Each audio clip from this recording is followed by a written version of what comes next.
And now we are learning more about the history, culture, and contributions of Native Americans. And this morning we are joined by the Council Elders Vice Chairwoman, Beth Regan from the Mohegan Tribe. Thank you for joining us this morning. Katap Tom Tamaush, thank you. Awesome, love it, love it. So, Native American history, it's everywhere. Many of us, we just go about our daily lives, maybe not necessarily knowing about the land that is occupied. Why do you think it is so important that Native American history is celebrated, remembered? I think it gives everyone that opportunity to learn about the roots that we have here. I mean, you were mentioning Connecticut. Just the name Connecticut in and of itself is indigenous in its roots as well. So I think Native American Heritage Month gives everyone the opportunity to learn about the land that they inhabit, those that were here before, but also still here today. Right. We still have vibrant communities today. Absolutely. Now, going back to our state, Connecticut, we have a lot of history here. And just before the break, you were telling me about the way it is pronounced with the indigenous, between the indigenous culture and then even the Mohegan Tribe. So can you tell us about that? The place we now call Connecticut has its name in Algonquin roots, and it's called Quinnintucket. However, Quinnintucket. Correct. Okay.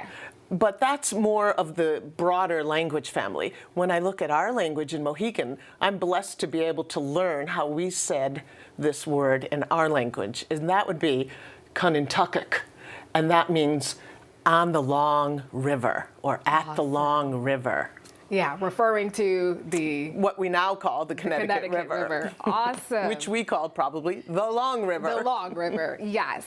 Now, you all also work to educate, keep the traditions alive and educating the community about Native American traditions. What does some of that entail? You know, right here in Connecticut, we have 3 wonderful indigenous museums. We have the Mashantucket have their museum. There's the American Museum for Indian Studies in Washington, Connecticut, run by a Schaghticoke woman. But what I really wanted to highlight was clearly the Tantaquidgeon Museum right here at Mohegan, the oldest Indian and owned operated museum in this country. Okay. Is it? Yes. Oh. And one of the motto of the Tantaquidgeons was, the more you know about someone, you won't hate them. You're not going to hate them, the more we learn.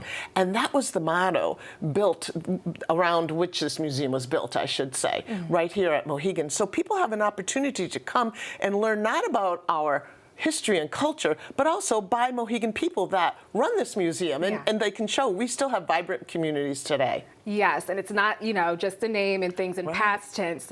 You all are still here. Excellent. Thank you so much. Still happening. Exactly. That is wonderful. Now, for people who are curious about Connecticut's Native tribes, I know you can speak particularly to the Mohegan Tribe. How can they find out more?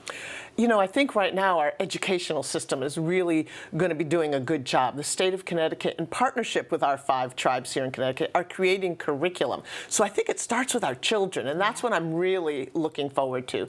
And this has been a collaborative effort, and Mohegan's been part of education throughout many, many decades here in Connecticut. We provide grant opportunities for schools. We provide curriculum online that teachers have free of charge. We even do professional development, and we'll send our curriculum leaders to schools free of charge to help them. So I think it starts with our children. But everyday people, I think, can start to recognize, where do we live? What is this land about? Let's go visit these communities. Yeah. Okay, now we do have to head out, but really quickly, how does it make you feel, and others amongst the Mohegan Tribe, to see that there are steps being taken to implement this education with children? With great pride. With great pride. That's how we feel, because we've always been a part of this landscape. And now that we can share who we are, people can acknowledge who we are, how much more pride can you have that it's finally there? And that's why I'm so proud that Mohegan has been not only a partnership in this, but driving this for a while now. That is wonderful. Well, thank you so much for joining us this morning. We gladly. I'm going to practice that in the break. Thank you. Thank you. We're going to check